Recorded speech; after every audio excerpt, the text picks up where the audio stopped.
നമുക്ക് നമ്മൾ ആഖിറം രക്ഷപ്പെടണം, അതാണ് നമ്മൾ ഉദ്ദേശിക്കുന്നത്. അപ്പോൾ ആഖിറം രക്ഷപ്പെടണം എന്നുണ്ടെങ്കിൽ അതിൻ്റെ വിശ്വാസം ശരിയാവണം, അതിൻ്റെ കർമ്മങ്ങൾ ശരിയാവണം, അതിനോട് ബന്ധപ്പെട്ടുള്ള ആചാരങ്ങളും ശരിയാവണം. അപ്പോൾ ആ ഒരു ഉദ്ദേശം മാത്രം കണക്കിലെടുത്തുകൊണ്ടാണ് ജനങ്ങളൊക്കെ സമസ്ത കേരള ജമിയത്തുൽ ഉലമയുടെ പിന്നിൽ അണിനിരന്നിട്ടുള്ളത്. മറ്റൊന്ന്, സമസ്ത കേരള ജമിയത്തുൽ ഉലമ അത് ഇവിടെ പ്രസംഗകരൊക്കെ സൂചിപ്പിച്ചതുപോലെ ഈ രാജ്യത്തിൻ്റെ മതസൗഹാർദ്ദത്തിന് വേണ്ടി പ്രവർത്തിക്കുന്ന ഒരു സംഘടനയാണ് സമസ്ത കേരള ജമിയത്ത്. കാരണം ഇസ്ലാമിൻ്റെ തിയറി അതാണ്, ലാ യൻഹാക്കുമുല്ലാഹു അനില്ലദീന ലൻ യുഖാതിലുക്കും ഫിദ്ദീൻ. നിങ്ങളോട് നിങ്ങളെ ദീനിൻ്റെ കാര്യത്തിൽ തർക്കത്തിനിക്കും യുദ്ധത്തിനിക്കും ഒന്നും വരാത്ത ആളുകൾ, വലം യുഖ്രിജുക്കും മിൻ ദിയാരിക്കും, നിങ്ങളെ നാടിൽ നിന്നൊന്നും അവർ നിങ്ങളെ പുറത്താക്കാൻ വേണ്ടി ശ്രമിക്കണില്ല, അല്ലെങ്കിൽ പുറത്താക്കണില്ല. ആ നിലക്ക് നിങ്ങളോട് സൗഹാർദ്ദത്തിൽ നിൽക്കുന്ന ആളുകളോട് അന്തബറു, അവർക്ക് നിങ്ങൾ നന്മ ചെയ്തു കൊടുക്കണം. ഇതാണ് ഇസ്ലാമിൻ്റെ തിയറി. അപ്പോൾ നമ്മളെ നാടിൽ നിന്ന് നമ്മളെ പുറത്താക്കാൻ ശ്രമിക്കാതിരിക്കുക.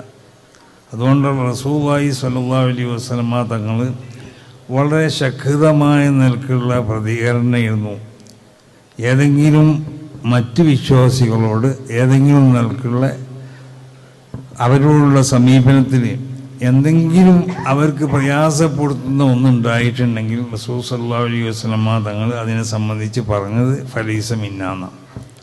അവിടെ സഖ്യത്തിലുള്ള ആളുകൾ അത് പല ഇസ്ലാമിലെ ആ സഖ്യത്തിൻ്റെ രൂപം പല രൂപത്തിലുണ്ട്. അപ്പോൾ ഇസ്ലാമിക സാമ്രാജ്യം വളർന്ന് പന്തലിച്ച് അത് ശക്തമായി നിൽക്കുന്ന കാലഘട്ടത്തിൽ റസൂൽ സല്ലല്ലാഹു അലൈഹി വസല്ലമ തങ്ങൾക്ക് അവരോടൊക്കെ യുദ്ധം മുഖേന നേരിടുകയോ അതല്ലെങ്കിൽ അവരെ ഉപദ്രവിക്കുന്ന പ്രവർത്തനത്തിന് വേണ്ടി ആഹ്വാനം ചെയ്യുകയൊക്കെ ചെയ്യാം.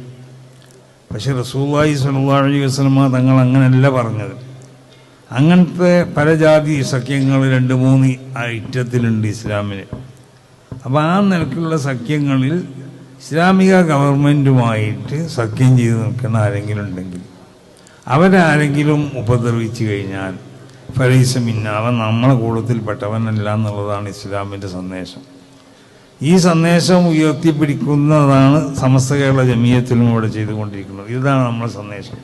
നമ്മളോട് ഇങ്ങോട്ട് ഉപദ്രവിക്കാൻ വരാത്തവർ, നമ്മുടെ രാജ്യത്ത് നമ്മളെ പുറത്താക്കാൻ വേണ്ടി ശ്രമിക്കാത്ത ആളുകൾ, അവരോട് അവർക്ക് വേണ്ട എല്ലാ സൗകര്യങ്ങളും നമ്മൾ ചെയ്തു കൊടുക്കണം. ഇസ്ലാമിക സാമ്രാജ്യം അത് എത്ര ശക്തമായ കാലഘട്ടത്തിലും റസൂൽ സല്ലല്ലാഹു അലൈഹി വസല്ലമ തങ്ങളുടെ കാലഘട്ടത്തിലും